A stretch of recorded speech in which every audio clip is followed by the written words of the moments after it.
Wala namang masamang ipakita ang pinaghirapan mo sa iba. Pero meron yung iba na para bang sumosobra na at hindi na nakakatuwa. Ikaw, kabarangay, naranasan mo na bang mag-flex ng mga pinaghirapan mo? Dear Papa Dudut, mabuhay kayo buong team ng Barangay Love Stories sa #1 radio station sa Mega Manila, Barangay LS 97.1 Forever. Ako nga pala si Brian, 35 years old at gusto ko lang idulog sa inyo ang problema at kwento ko tungkol sa babaeng nililigawan ko. Siya si Barbie, 25 years old at sosyal. Na-challenge ako noong simula dahil baka high maintenance, pero inassure naman niya ako na hindi siya ganong klase ng babae. Ora lang daw talaga niya ang pagiging sosyal, kaya mas lalo ko siyang nagustuhan. Sa lahat ng mga babaeng nakilala ko, sa kanya talaga ako tinamaan ng husto, Papa Dudut. Iba yung kilig na nararamdaman ko sa tuwing naiisip ko siya. Nasabi ko na nga rin yon sa dating kaklase at kaibigan kong si Martin. Binida ko talaga si Barbie sa kanya para suportahan nito ang feelings ko. 10 years ago nang magkaroon ako ng seryosong relasyon, Papa Dudut. 5 taon din kami ng ex kong yon bago ko nalaman na ipinagpalit niya ako sa isang matandang mayaman. Dinibdib ko yon ng sobra at mula noong nagkahiwalay kami, puro lang ako panghaharot sa mga babaeng nakikilala ko, pero wala naman akong balak na seryosohin sila. Siguro dahil bukod sa hindi pa ako ready ay hindi rin ako totoong interesado sa kanila. Pero nung dumating si Barbie sa eksena, Papa Dudut, nagbago po ang lahat. Naramdaman ko ulit yung kilig at kakaibang saya kapag may nakilala kang taong gusto mo. Kapag kasama ko si Barbie, ang gaan lahat ng nararamdaman ko. Dinadaldal ko nga si Martin tungkol doon nang minsang nagkainuman kami sa bahay. Panay lang ang kantsaw niya sa akin dahil sa wakas daw ay nadali na ako ni Cupido.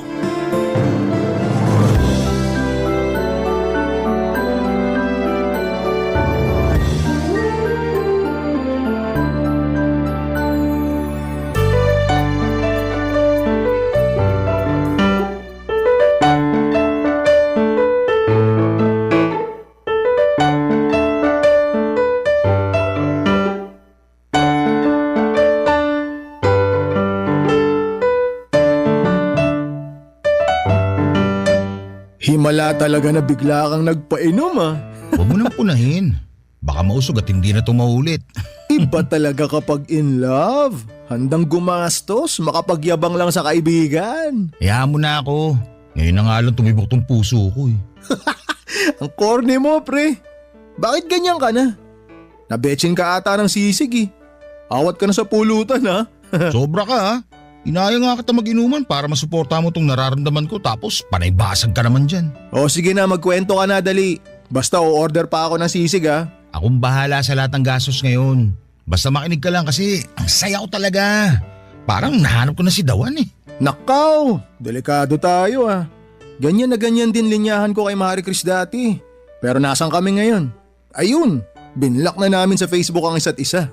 Huwag mo naman akong takutin. Bakit? Kabado 20 ka na? Sinisira mo moment ko eh. Biro lang. O sige na, naniniwala na akong siya yung Dawan mo.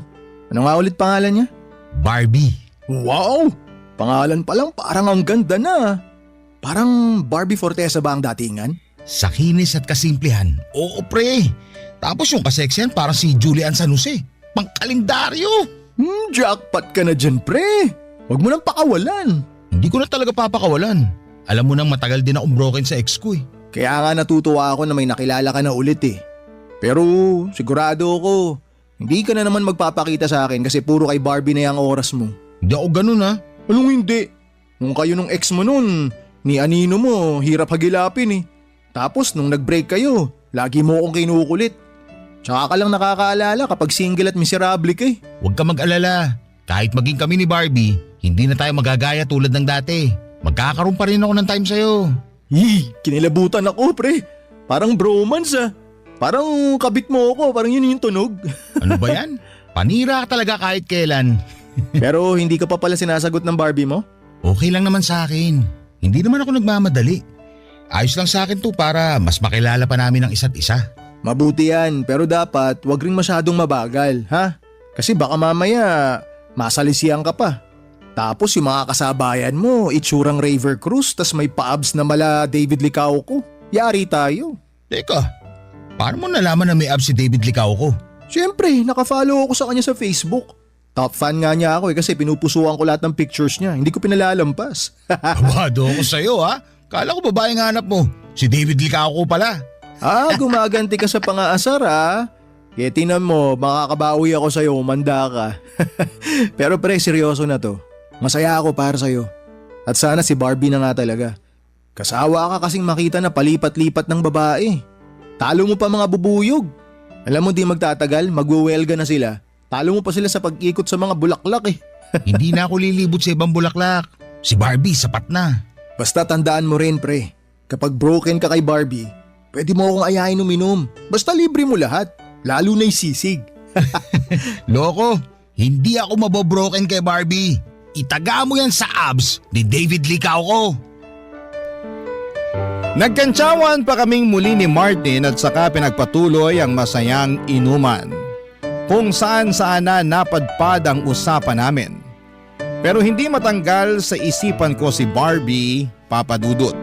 Kahit magkausap kami ni Martin ay panayang sulyap ko sa cellphone ko.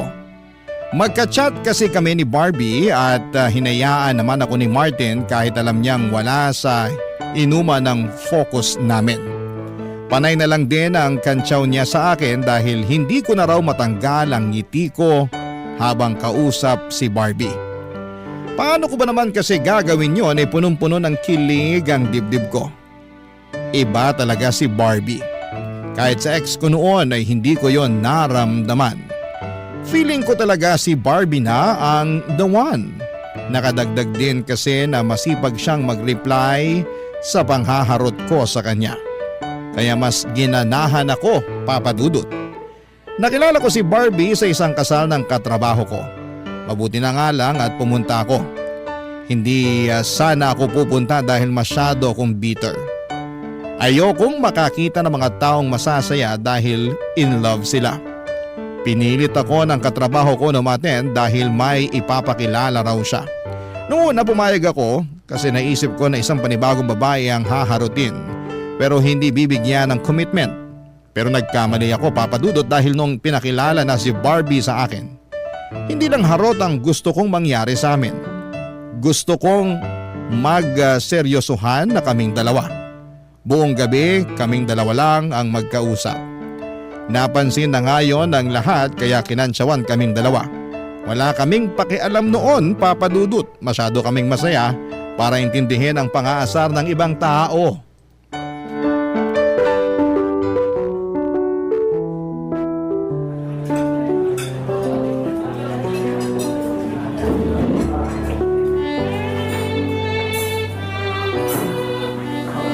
Brian, okay lang ba sa'yo na dito tayo kakain? Nagulat nga ako na dito tayo kakain. Hindi ba mahal dito? Napapanood ko to sa mga vlogger eh. Oo, pero masarap naman daw ang pagkain dito. Tsaka maganda rin ang ambience. Bawing-bawi sa ibabayad natin. Ako magbabayad dito. Ako nagyaya eh. Talaga ba? Di ba nakakahiya? Ayos lang, ano ka ba? Lalaki ako, kaya dapat ako magbayad. Eh pwede naman ako mag-ambag para hindi naman tunog abusado. Ang ambag mo lang ngayon, pangitiin ako. Makakapag-ambag ka ba nun? Naku, mabubusog ka sa ambag ko. Tara, order na tayo. Boom! Mahal nga rito. Grabe ang presyohan ha. Nakita mo? Huwag na lang ba tayo rito? Pwede naman tayong lumipat sa mga turo-turo kung yun lang ang afford mo. Aray naman, nasaling ang pagkalalaki ko doon. Kaya ko to, nag-inarte lang ako. Hindi tayo lilipat sa turo-turo. Ang ganda pa naman ang suot mo ngayon. Bagay sa presyo ng mga pagkain dito. Salamat ha.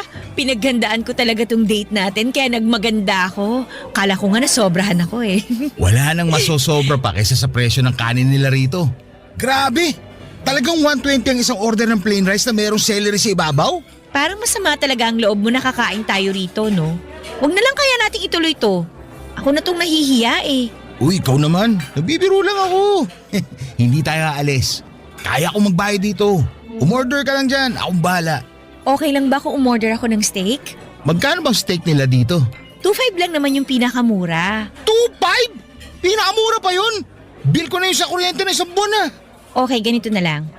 Ako na magbabayad sa steak tapos ikaw na magbayad sa plain rice mo. Alam mo, kanina mo papasimple sinusugatan ng pride ko eh. Pero okay lang yan kasi type talaga kita eh. Kaya kahit 5K pa yung steak na yan, babayaran ko pa rin yan. Kahit maputulan na kami ng kuryente sa katapusan. Ikaw talaga puro kabiro. Uy, seryoso ako ha. Mukhang mapuputulan kami ng kuryente sa katapusan kapag umabot tayo ng 5K dito. Alam mo, hindi ko na talaga alam kung seryoso ka na o nagbibiro ka pa. Isa lang ang dahilan ng pagsiseryoso ko.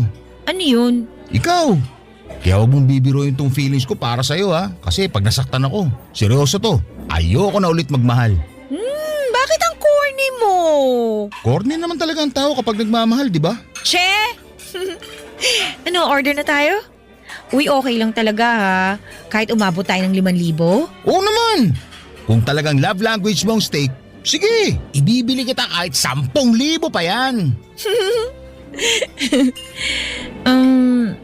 Brian? Ano yun?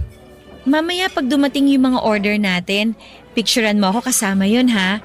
Dapat kita rin yung logo ng restaurant na to para alam nila kung saan tayo kumain. Okay lang ba?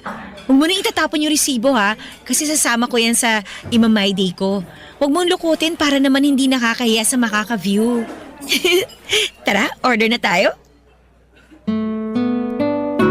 Papa Dudut, hindi ko naman minamasama ang gustong mangyari ni Barbie.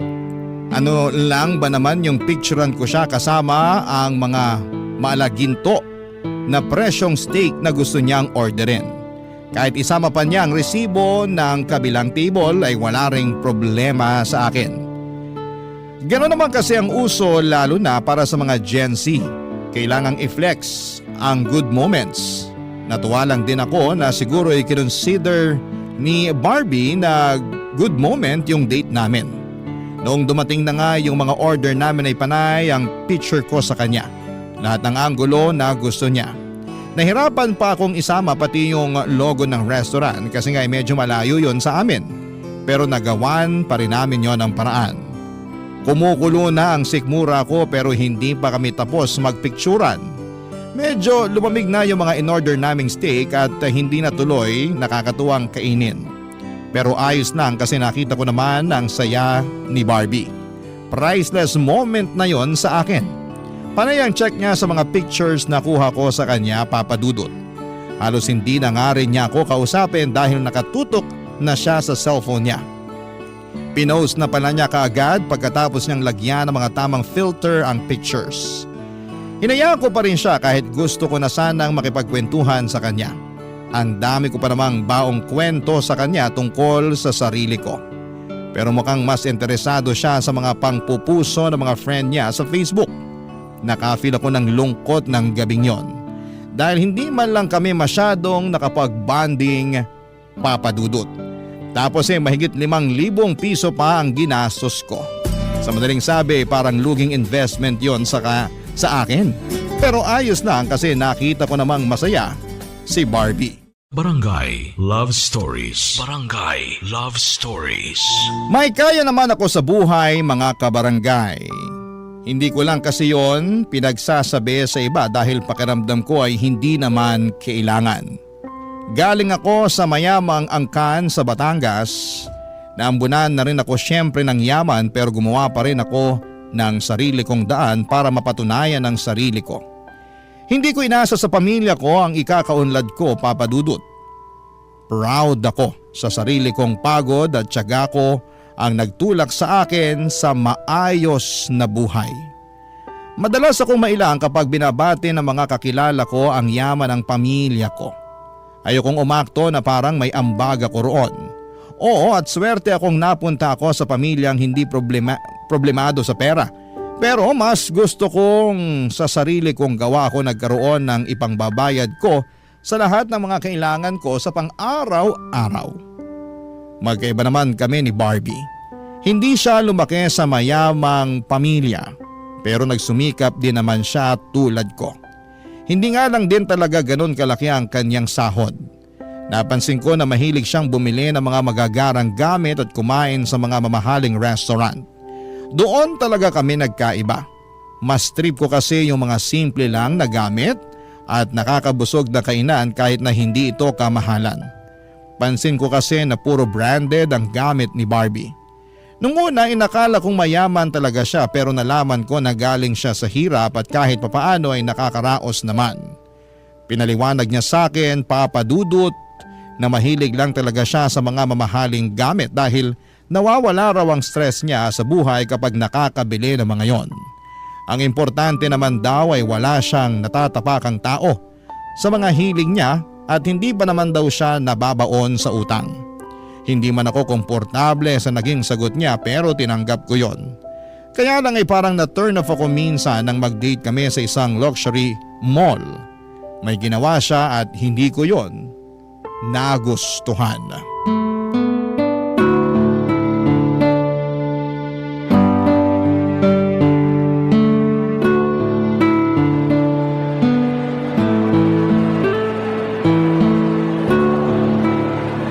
Grabe! Ang bango talaga ng mga sala na mall, no? Ibang-iba sa mga mall na pangmasa. Ang lakas makayaman. Bihira ako pumunta rito kasi ang mamahal nga ng mga benta. Nakakatakot silipin yung price tag. Buti na lang at napapayag kita na dito mag-date. Na-experience ko rin sa wakas makapasok dito. Basta kung saan ka magiging masaya, dun tayo. Alam mo naman na yun. Nako, baka sa simula ka lang ganyan ha. Baka kapag sinagot na kita, hindi na kita mapasunod. Kahit gumawa pa tayo ng kasulatan na magiging under ako sa'yo habang buhay. Ikaw talaga. Pag ako sinumpong baka totohanin ko yan. Sige ka. Uy, Brian! Ano yun? Tingnan mo tong bag na to. Ganda. Mukhang mahal. Huwag na natin lapitan, baka magasgasan. Ay, hindi pwede. Pasok tayo sa loob. Please. Gusto ko lang talaga mahawakan tsaka mapicturan. Ang alam ko, bawal magpa-picture sa mga luxury bags pag hindi naman bibilhin. Para hindi raw magawa ng replika. Sino ba nagsabi sa'yo na hindi ko bibilhin? Ay, bibilhin mo nga. Joke! Siyempre hindi, no? Hindi ko yan afford, pero gusto ko lang hawakan. Magpunos ka maigi ng kamay mo, ha? Baka mamaya nagmamantika yung kamay mo. Naku, madali tayo niyan. Huwag ka mag-alala. Mukhang hindi ako susumpungin ng pasma ko ngayon. Halika na! Sabi nila, pagpapasok ka raw sa mga luxury shop, huwag ka raw papahalata na mahirap ka kasi hindi ka nila i-entertain. Mukha namang nahahalata na nila na hindi tayo mayaman. Kasi walang lumalapit sa atin para mag-assist. At mukhang ginajudge pa tayo nung isa ro sa sulok, oh. Hayaan mo siya. Hindi rin yan makakapalag sa atin kasi may SOCMED na. Huwag niya tayong ma-discriminate ha, kasi talagang ipopost ko siya sa Facebook. Hindi naman siguro tayo aabot sa ganun. Oh, sige na, hawakan mo na yung bag para matapos na makakain na tayo. Huwag mo ko madaliin. Moment ko to. Brian, ang ganda ng bag na to. Tingnan mo. Dahan-dahan na sa paghawak, ha? Kasi tinitignan na nila tayo eh. Ayan, mukhang papalapit na yung isa. Huwag ka kasing kabahan. Harangan mo ko saglit. Harangan? Bakit? Para hindi nila makita na pipicturean ko tong bag. Bawal ngang picturean yan. Kaya nga simple tayo, di ba? Harangan mo ko dali bago sila makalapit. Sige, pero dalian mo, ha? Ayan, nakadalawang picture na ako. Okay na to, tara na. Mabuti pa nga. May picture na ako, hawak yung pangarap kong bag. Ay, grabe yung kaba ko dun, ha? Buti, nakalabas na tayo bago nila tayo usasain. Wala na akong pakialam sa kanila, no? Basta masaya ako na meron na ako ipopost mamaya sa Facebook ko. Ipopost mo talaga? Eh, hindi mo naman binili, ha? Kahit na, kunwari na lang na nabili ko na. Di naman nila malalaman yun. Konting crop lang sa pictures ko kanina, magbumukhang sa akin na yung bag.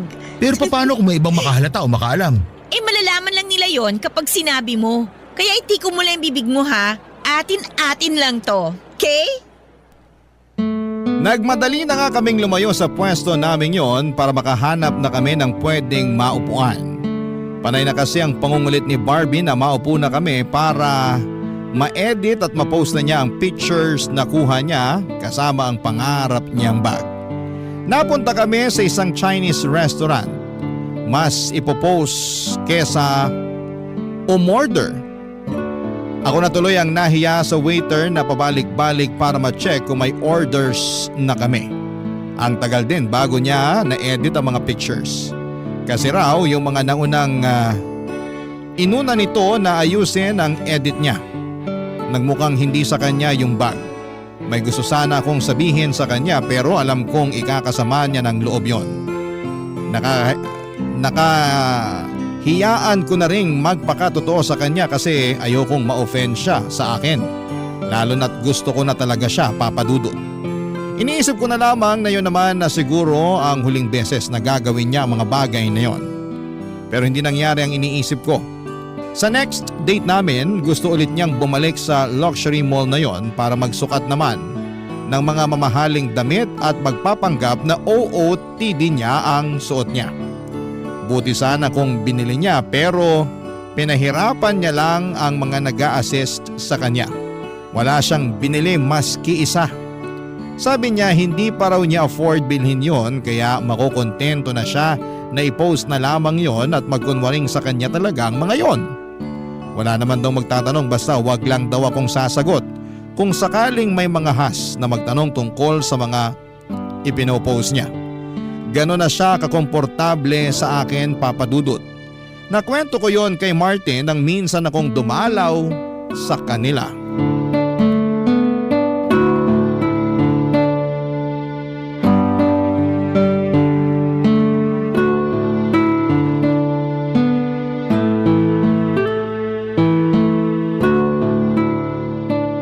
Ayos talaga pag in love ka no? Napapadalas yung pagdalaw mo sa akin, tas bukod pa ron, panay ang libre mo ng alak. Huwag sana kayo magkaroon ng problema ni Barbie para tuloy-tuloy itong biyayang natatanggap ko sa'yo. Paano kung sabihin ko sa'yo may problema kami ni Barbie? Ha? Ang bilis naman. Broken ka na ba agad sa kanya? Red flag ba? Hindi ako broken sa kanya, pero red flag siya. Lahat naman ng tao may tinatagong red flag na iwinawagayway lang kapag komportable na sila. Yun nga Masyado na siya naging komportable sa akin. Kaya hindi na siya nagatubili na iwagayway yung red flag niya. Ano ba kasing nangyari? Niloko ka ba niya? Nanlalaki ba? Binastos ka ba niya? Parehong hindi. Huwag mo na akong pahirapang manghula, pre. Anak ka naman ng tipaklong Hindi naman masyadong mahal tong painom mo para stressin mo ko kakahula sa problema mo kay Barbie. Grabe to. Nagiging red flag ka talaga pagdating sa alak, no? Ano nga kasing nangyari? Social climber siya. Ha? Paano mo nasabi? Mahilig siya mag-post sa Facebook ng mga mahal na gamit. Uso naman yan ngayon. Basta galing sa pinaghirapan mo, wala namang problema. I-flex mo lang. Yun na nga ang problema. Kasi hindi naman niya gamit yung finiflex niya. Andun pa sa mall naka-display yung gamit. Tapos magpipicture siya at ipopost siya sa Facebook na kunwari gamit niya yun. Baka naman nagbibiro lang siya. Alam mo naman mga kabataan ngayon. Hindi, iba yung kaso ni Barbie. Siya pa mismo nagsasabi sa akin na huwag ko ipagsabi sa iba na ginagawa niya yun. Kami lang daw dapat ang makaalam. Diyan ka naman red flag, pre. Kasi sinabi mo sa akin. Sinabi niya palang huwag mo ipaalam sa iba. Alam mo bagay kayo, parehong mapula mga watawat nyo. Iwagayway mo pa yung iyo. Seryoso na kasi Martin. Kilala mo naman ako. Ayoko sa mga social climber. Wala naman siyang nasasaktang ibang tao sa ginagawa niya. Hindi naman niya ninanakaw yung mga yon. Picture lang naman. Hindi ba't parang pagnanakaw na yung ginagawa niya? Parang inangkin niya yung isang bagay na hindi naman sa kanya. Inuwi ba niya? Hindi naman, di ba? Ulitin ko picture lang yun. Wag mo masyadong palakihin yung issue. Hindi naman na sana lalaki tong issue, kaya lang paulit-ulit na nangyayari. Ako na iniiyak kada may pinopost siya na mamahaling restaurant at mga gamit. Minsan nga, may fine dining restaurant kaming nadaanan. Sabi niya, picturean ko daw siya dun. Kunwari kakatapos lang namin kumain. Itatag daw niya ako. Pero sumunod ka naman. Oo, kahit ayoko. Parang ako na naiiya sa ginagawa niya. Minsan nga, nasita kami doon sa jewelry shop na pinuntahan namin. Gusto niyo magpicture habang suot yung kwintas. Nag-request siya na picture ako siya doon sa store. Doon daw sa area na hindi halatang jewelry shop. Para daw hindi mapansin na doon lang namin kinunan yung picture. Sinubukan namin maghanap ng pwesto. Tapos akala tuloy ng staff, itatakbo namin yung kwintas. Ang nangyari, pinahubad kay Barbie yung kwintas tapos pinaalis kami. Gusto pa sana niyang i-post sa Facebook yung insidente para mabash daw sila pero pinigilan ko lang. Tinakot ko siya. Sinabi ko kapag ipopost niya yun, malalaman ng friends niya sa Facebook na fake lahat ang ina-upload niya. Ayun, kumalma bigla. O anong balak mo ngayon? Parang gusto ko nang tumigil sa panliligaw. Pero kapag naiisip ko yun, nahihirapan ako. Malamang, gusto mo na eh. Ano ba sa tingin mo pwede kong gawin ngayon? Siguro hayaan mo na muna. Basta wala naman siyang natatapakang tao, ayos pa rin yun. Ano bang mas pipiliin mo? Low-key at simpleng babae pero cheater naman? O yung ma-flex sa mga mamahaling gamit na babae pero mukhang loyal? Pili ka pre. Natahimik ako sa sinabi ni Martin, Papa Dudut. Imbes na maging klaro, mas naguluhan ang feelings ko para kay Barbie.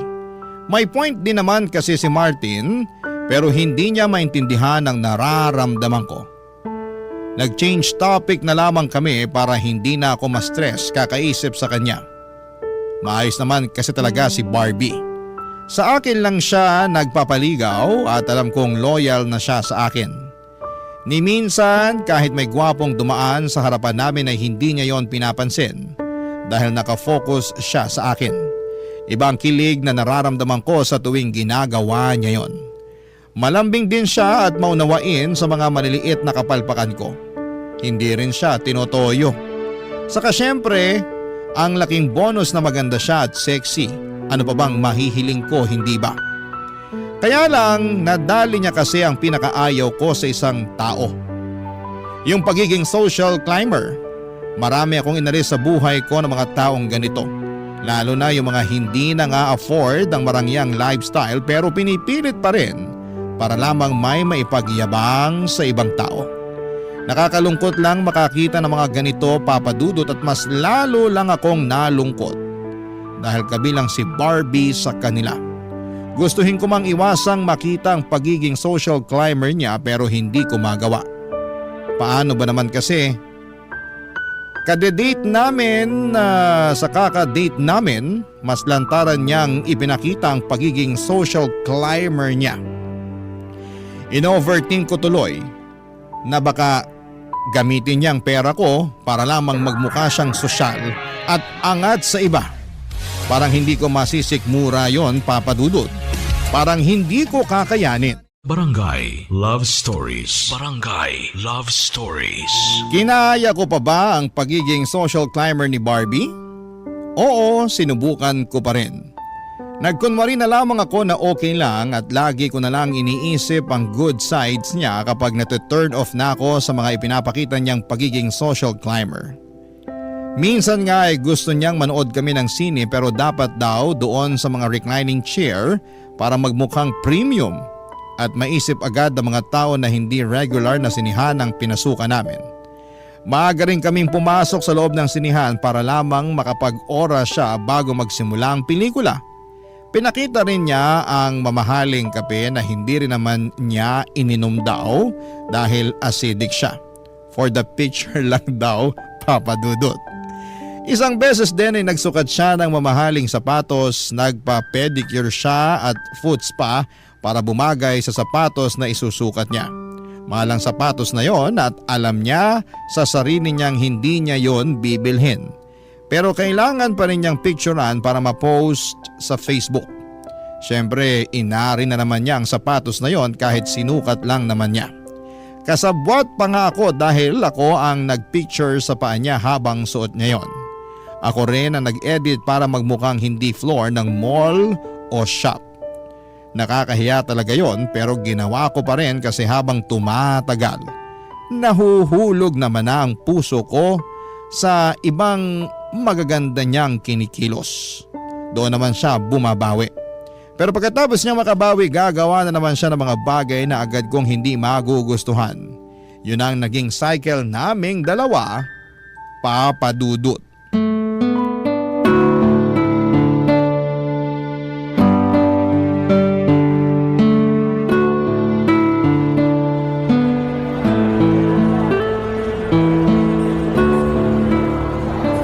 Napagod yung pa akong umaura ha.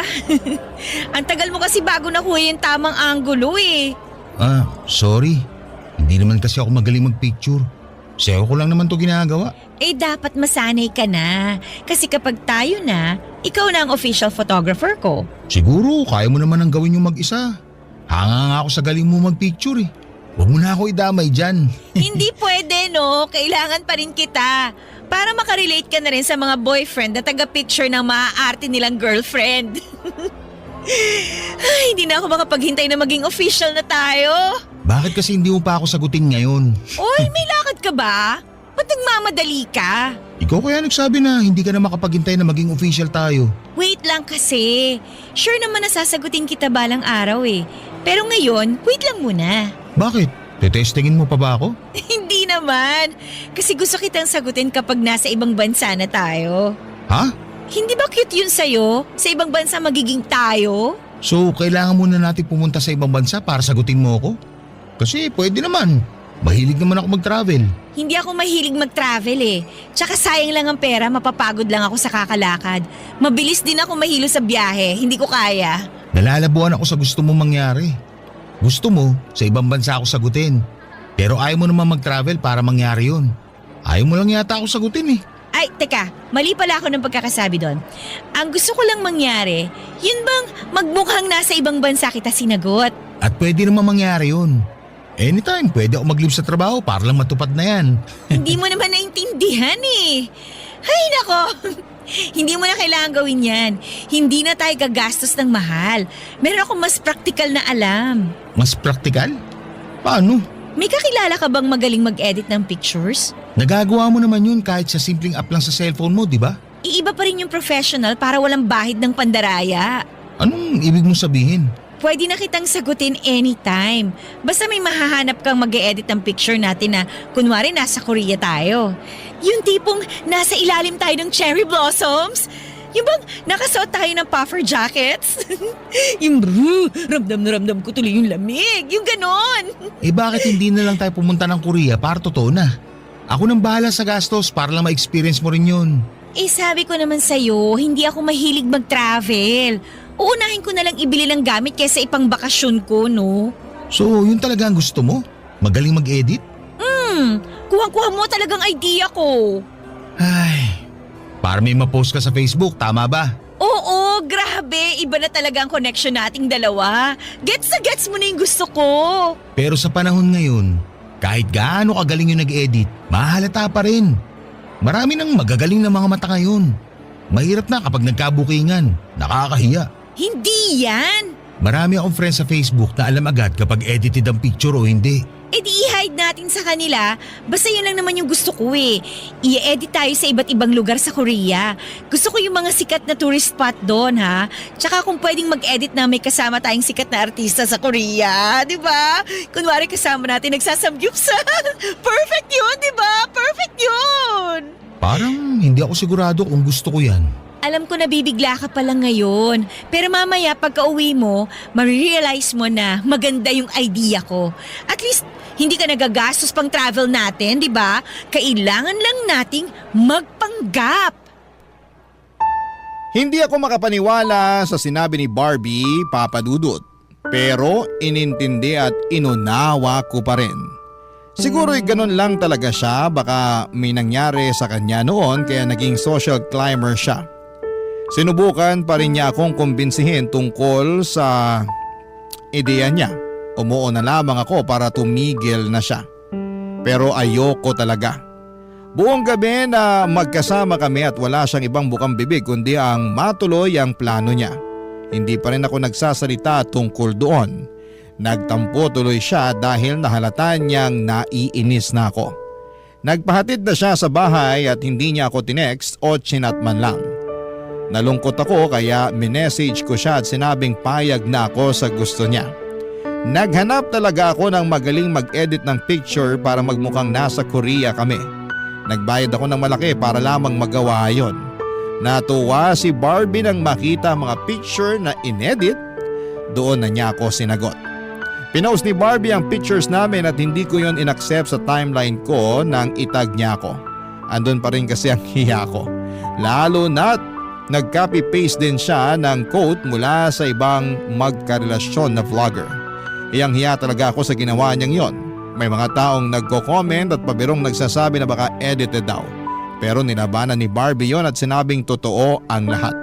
Nag-comment pa siya ng flight tickets namin kunwari pero kinuha lang niya mula sa internet ang mga yon. Kabado talaga ako na may makahalata.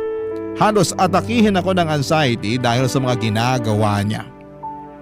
At nung hindi ko na talaga natiis, ginost ko na siya. Ilang beses niyang sinubukang puntahan ang bahay ko pero lagi akong nagtatago.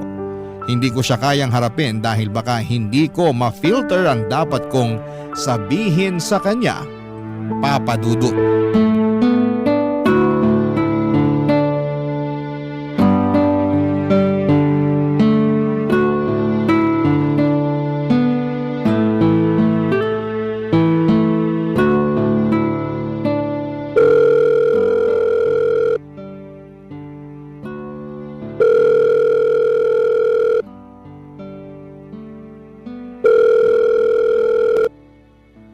Hello, Martin, saan ka?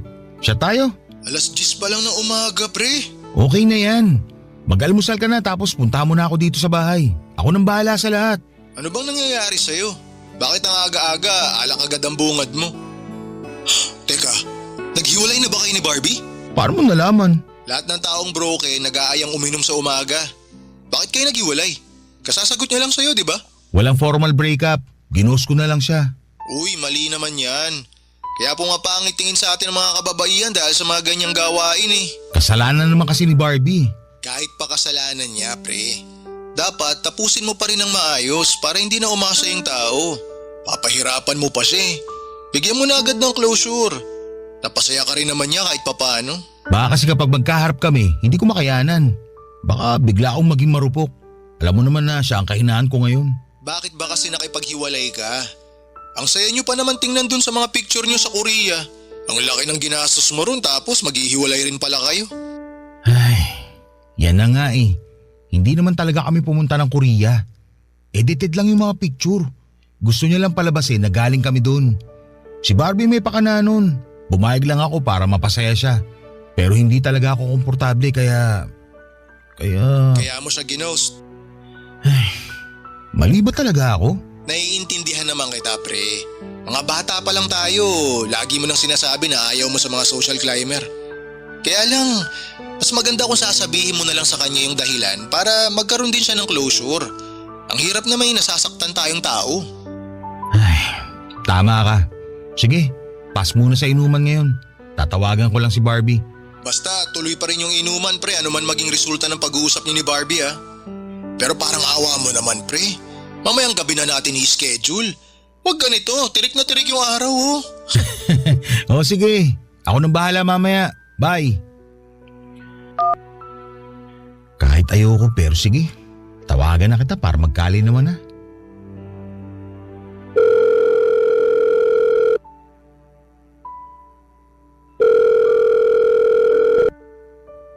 Oh, mabuti naman at nagparamdam ka na. Sorry kung natagalan bago kita tinawagan. Kulang nga tong tawag eh. Kailangan mo magpakita ng personal sa akin. Ano ba kasing nangyari? May problema ba tayo? Meron. Eh di sabihin mo sa akin para alam ko. Hindi yung bigla ka na lang nawawala. Talo mo pang babaeng may toyo? Barbie, gusto ko lang mag-sorry kung hindi ako nagparamdam sa'yo ng ilang araw. Eh ano ba kasing dahilan? Bakit hindi ka na lang bigla nagparamdam? Kasi ayoko na. Anong ayaw mo na? Bala ko talaga na i-ghost ka eh, para hindi na ako mahirapan na sabihin sa'yo yung totoo. Kasi alam ko masasaktan ka. Pero hindi naman tama na gawin ko yun sa'yo. Kaya tumawag ako para formal na makipag-iwalay. Ang galing mo rin no? Matapos mo akong makuha tsaka ka biglang aayaw. Pare-pareho talaga kayong mga lalaki eh. Sa una lang kayong magaling. Gusto naman talaga kita eh. Hanggang ngayon. Huwag ka na magsinungaling. Yan ang pinakaayaw ko sa lahat eh. Hindi ako nagsisinungaling. Ay.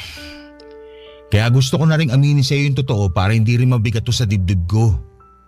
Barbie, social climber ka. Hindi ko yun nagustuhan. Anong social climber? Hindi ako ganun no? Kapal ang mukha mo ah. Simpleng tao lang ako na simpleng mga bagay lang ang gusto. Sige, ganito na lang. Hindi ako natuwa sa mga pinost mong mamahaling gamit sa Facebook, lalo't hindi naman sa iyo yun. Huli na rin talaga yung pagpapa-edit mo ng pictures natin na kunwari nasa Korea tayo. Doon talaga ako nadali. Ayoko na. Eh di sana sinabi mo sa akin yan. Tsaka wala naman akong ginawang masama. Nagnakaw ba ako?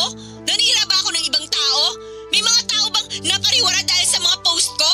Wala naman, di ba? Ang babaw ng panghuhusga mo sa akin. Barbie, ang gusto ko lang sana. Tuloy-tuloy ang sasabihin mo. Baka mamaya hindi pa kita matansya.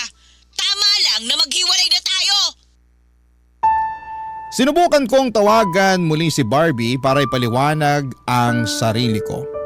Nasaktan ako na hindi niya ako nagawang maintindihan. Pero sa huli ay sinukuan ko na rin lalo't pinagbumuran niya ako sa text.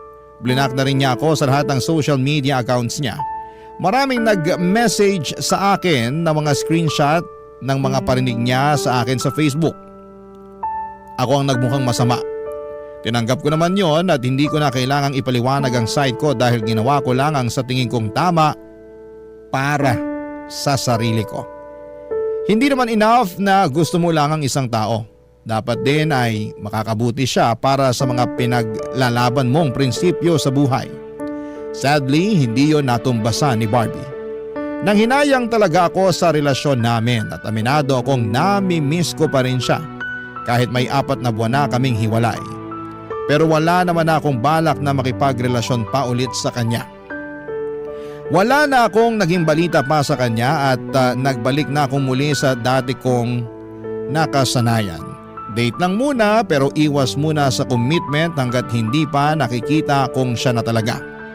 Natuto na ako sa mga nangyari sa amin ni Barbie at ayoko nang maulit pa yon. Sisiguraduhin ko na kung sino man ang next na makikilala ko, siya na ang nararapat at huli ko. Ayoko nang sumugal sa maling tao para sa akin at hindi na ako papayag na unahin ko lagi ang kilig at landi. Meron pang mas malalim doon para mas tumibay ang pundasyon ng magiging relasyon namin kung sino man siya.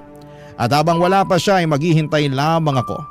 Gagawin ko muna ang mga bagay na nagpapasaya sa akin at makukontento sa sarili ko. Aayusin ko ang mga maling nakagawian ko at balang araw kapag nagkita na kami ng the one ko, hindi na ako magkakamali na piliin siya at ipaglaban. Dahil sigurado na ako sa mga desisyon ko sa sarili ko dahil minsan ay nagawa ko ng piliin kung ano ang mas tama para sa sarili ko.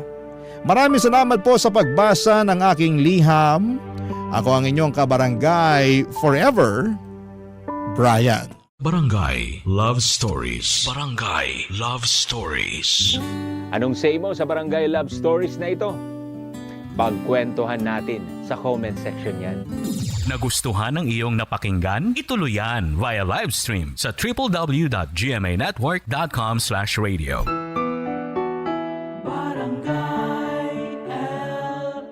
In Mega Manila, 97.1. Forever.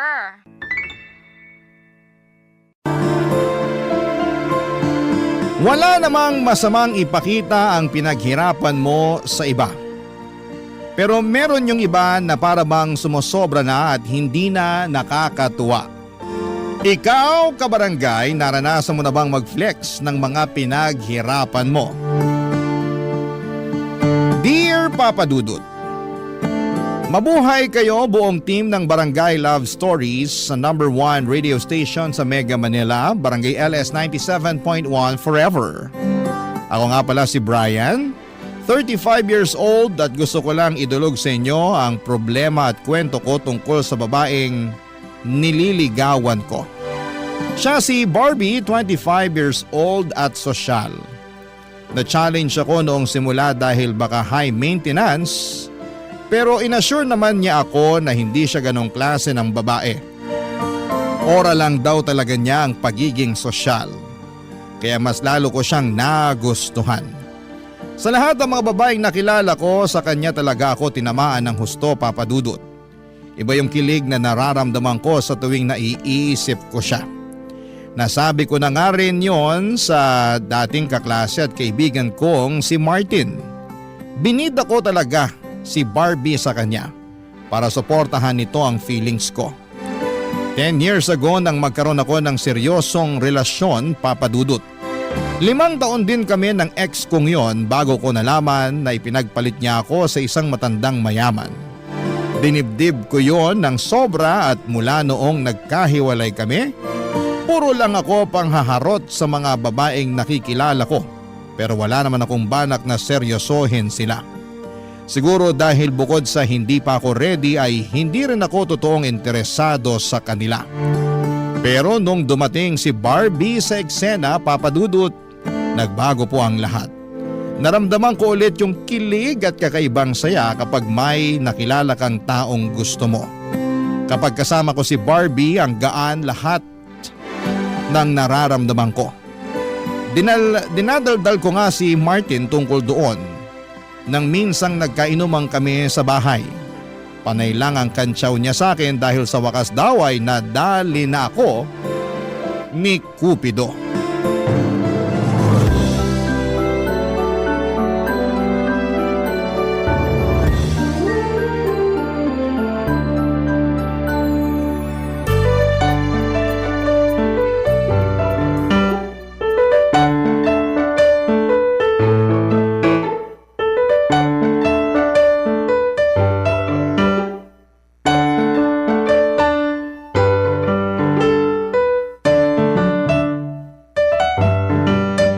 Himala talaga na bigla kang nagpainom ah. Huwag mo nang punahin. Baka mausog at hindi na ito maulit. Iba talaga kapag in love. Handang gumastos, makapagyabang lang sa kaibigan. Hayaan mo na ako. Ngayon na nga lang tumibok tong puso ko eh. Ang corny mo, pre. Bakit ganyan ka na? Nabetsin ka ata ng sisig eh. Awat ka na sa pulutan ha. Sobra ka ha. Inaya nga kita mag-inuman para masuporta mo tong nararamdaman ko tapos panaybasag ka naman dyan. O sige na, magkwento ka na dali. Basta o-order pa ako ng sisig ha. Akong bahala sa lahat ng gastos ngayon. Basta makinig ka lang kasi ang saya ko talaga. Parang nahanap ko na si Dawan eh. Nakaw, delikado tayo ah. Ganyan na ganyan din linyahan ko kay Marie Chris dati. Pero nasan kami ngayon? Ayun, binlock na namin sa Facebook ang isa't isa. Huwag mo naman akong takutin. Bakit? Kabado 20 ka na? Sinisira mo moment ko eh. Biro lang. O sige na, naniniwala na akong siya yung Dawan mo. Ano nga ulit pangalan niya? Barbie. Wow! Pangalan pa lang parang ang ganda na. Parang Barbie Fortesa ba ang datingan? Sa kinis at kasimplihan. Oo pre. Tapos yung kaseksihan parang si Julian San Jose. Pangkalendaryo. Jackpot ka na dyan pre. Huwag mo nang pakawalan. Hindi ko na talaga papakawalan. Alam mo nang matagal din akong broken sa ex ko eh. Kaya nga natutuwa ako na may nakilala ka na ulit eh. Pero sigurado ako, hindi ka na naman magpapakita sa akin kasi puro kay Barbie na yung oras mo. Hindi ako ganun ha. Anong hindi? Nung kayo nung ex mo nun, ni Anino mo, hirap hagilapin eh. Tapos nung nag-break kayo, lagi mo akong kinukulit. Tsaka ka lang nakakaalala kapag single at miserable ka eh. Huwag ka mag-alala. Kahit maging kami ni Barbie, hindi na tayo magagaya tulad ng dati. Magkakaroon pa rin ako ng time sa'yo. Kinilabutan ako pre. Parang bromance ah. Parang kabit mo ako, parang yun yung tunog. Ano ba yan? Panira ka talaga kahit kailan. Pero hindi ka pa pala sinasagot ng Barbie mo? Okay lang naman sa akin. Hindi naman ako nagmamadali. Ayos lang sa